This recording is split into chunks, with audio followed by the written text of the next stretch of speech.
मंडी में कीमत नहीं दे पा रही सरकार। हमारे किसान सीधे सीधे बाजार से भाव ले रहे हैं, बाजार में जाकर के कुछ लाभ मिल रहा है। हमारा ये मानना है अगर सरकार चाहती तो जो मुनाफा थोड़ा बहुत जो लाभ आपको मिल रहा है बाजार से, इससे ज्यादा लाभ सरकार दिला सकती थी, लेकिन सरकार किसानों को लाभ नहीं देना चाहती है।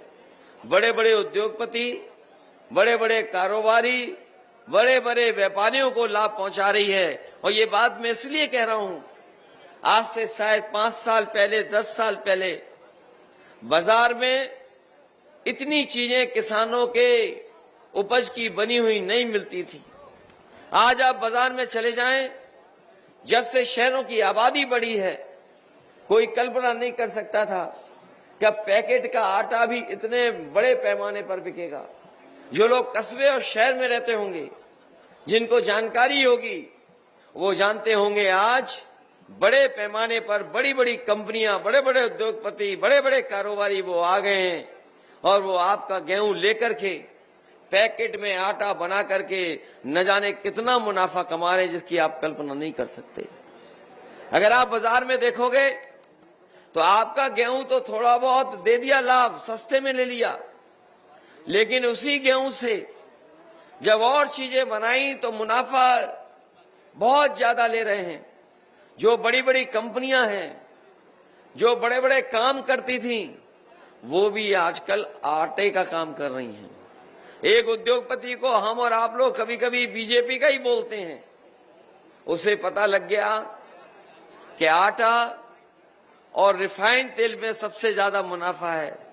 तो आप पता कर लेना, आज बाजार में सबसे ज्यादा उसी का आटा बिक रहा है, रिफाइंड तेल भी सबसे ज्यादा उसी का बिक रहा है। और हम और आप लोग सोच नहीं सकते हैं कि लाखों करोड़ का मुनाफा आपकी पैदावार से बड़े बड़े उद्योगपति कमाना चाहते हैं और कमा भी रहे हैं।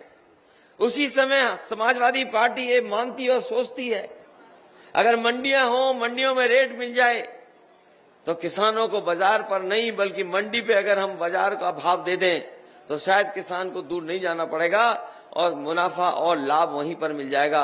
लेकिन ये सरकार जानबूझ करके मंडियां खत्म कर रही और मंडियों से सब कुछ बर्बाद कर दिया सरकार ने। जहां हमारा किसान दुखी हो गया, वहीं नौजवान के सामने संकट है।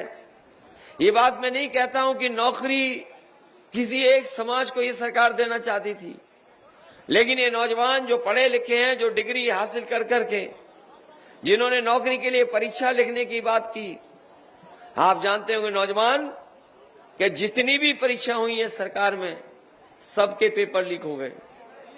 कोई परीक्षा ऐसी नहीं हुई